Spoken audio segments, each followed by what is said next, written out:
Hello, welcome to The Context with Martine Croxall in London. And me, Caitriona Perry, in Washington. For this hour, we're focusing in on President Trump's second term in office. And also the major news of the Heathrow shutdown today and its impact around the world. This has been an incident of major severity. It's not a small fire.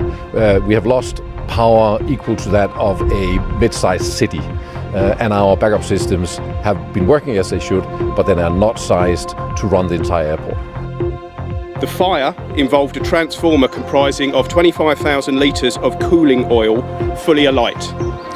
This created a major hazard due to the still live high voltage equipment and the nature of the oil-fuelled fire. I'm also in touch with my travel agent to try and get rerouted somewhere. But I think I'm one of a few 100,000 people probably trying to do the same thing. So. Joining us tonight, Joe Moreno, former Republican strategist, and Joy Cheney, Democratic strategist and founder of Joy Strategies.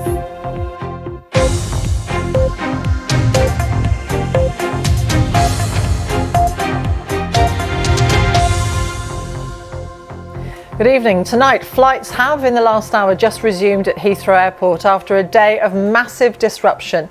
More than 1,000 flights have been cancelled and 119 diverted, with people being left stranded across the globe.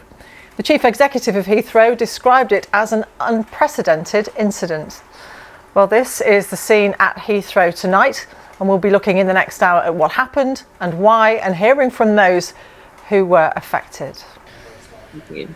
And just to say that Heathrow says it's now prioritising customers who were diverted to European airports, and we have started to see the first planes landing in Heathrow. Caitriona. Around the world and across the UK, this is BBC News.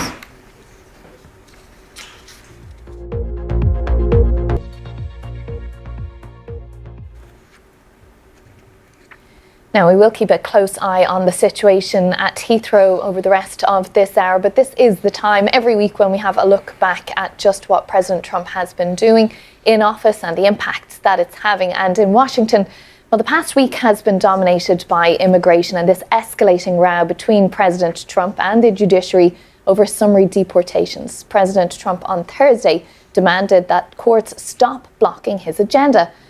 Okay, Joyce, sorry for interrupting. We're just about to go off air, and we'll take this up in just a moment. Joy Cheney and Joe Moreno, stay with us here on BBC News.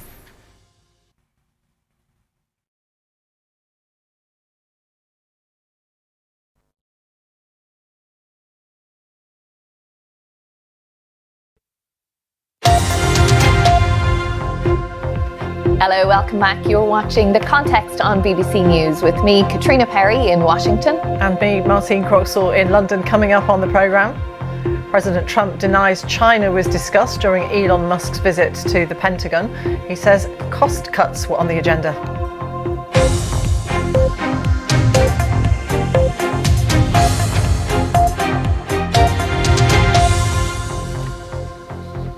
Now, just before we get to that meeting between the Defence Secretary Pete Hegseth and Elon Musk, let's bring you the latest on the closure at Heathrow Airport.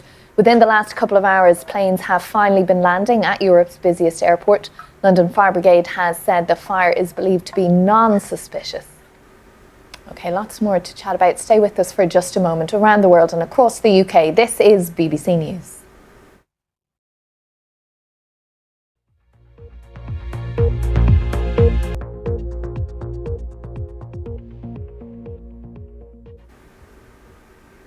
Well, speaking in the Oval Office a few hours ago, Donald Trump spoke of a ceasefire pretty soon in Ukraine.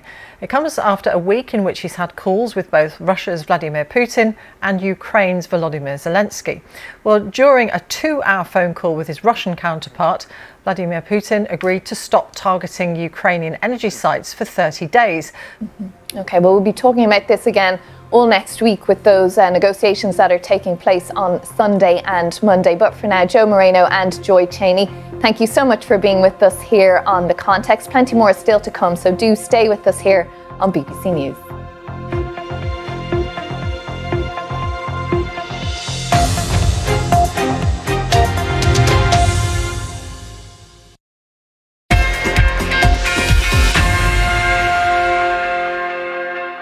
Hello there, this is your updates from the BBC Sports Centre. There may be 447 days to go until the 2026 World Cup, but for Six Nations tonight, the journey to try and reach the tournament is underway. Just a reminder of the England game against Albania. It's Thomas Tuchel's first match in charge of the England national team, and they are 1-0 up. Miles Lewis-Skelly with the goal for England there on his debut for the full team. You can get the latest on that game and the rest of the World Cup qualifying from UEFA places on the BBC Sport website at the usual address. We'll see you soon.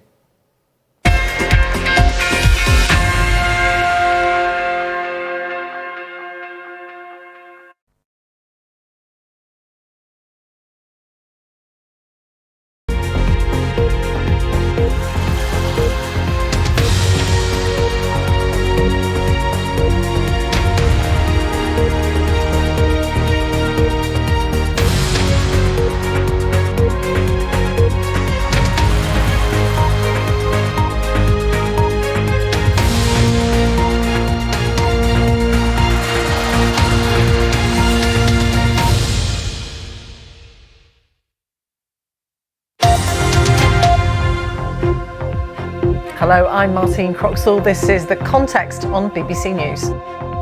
This has been an incident of major severity. It's not a small fire.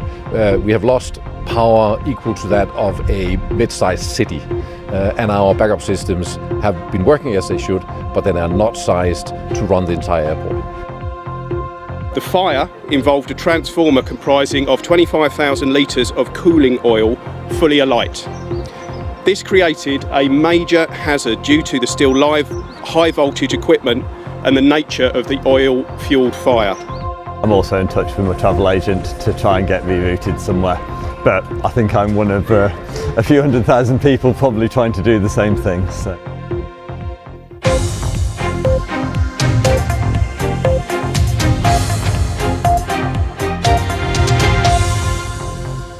So flights resume at Heathrow, Europe's busiest airport, after an electrical fire caused a power cut for most of today.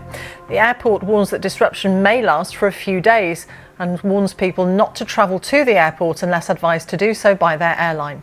We'll speak to one traveller affected by the chaos, as well as examining how the power cut happened in a bit more detail. And later this hour, we'll examine the issue of toxic masculinity following the global success of the Netflix drama Adolescence. Following a day of disruption at Heathrow, flights have begun to resume after a power station fire which closed one of the world's busiest airports.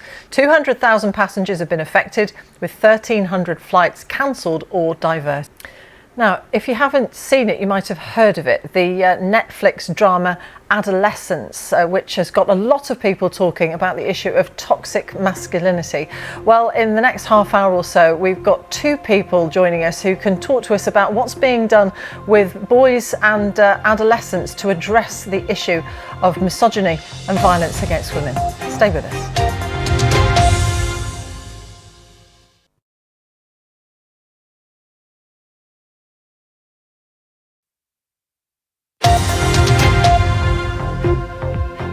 Hello, I'm Martine Croxall. This is The Context on BBC News.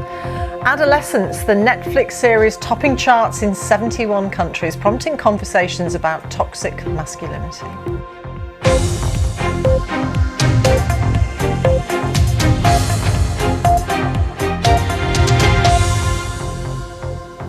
In Turkey, riot police have clashed with crowds protesting against the detention of the popular mayor of Istanbul.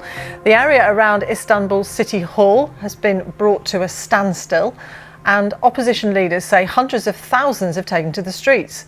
The protesters have called the arrest of Ekrem İmamoğlu politically motivated.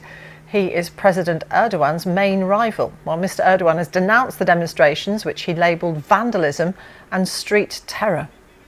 Around the world and across the UK, this is BBC News.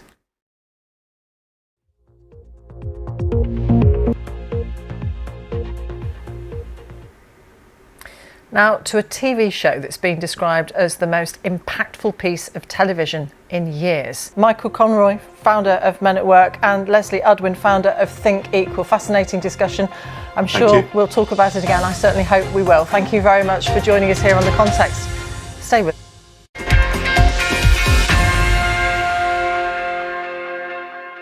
Hello there, this is your updates from the BBC Sports Centre. Straight to Wembley first, where new manager Thomas Tuchel is off to a winning start as England manager. And there we go, that's all the sport from us for now. We'll have more later. See you then.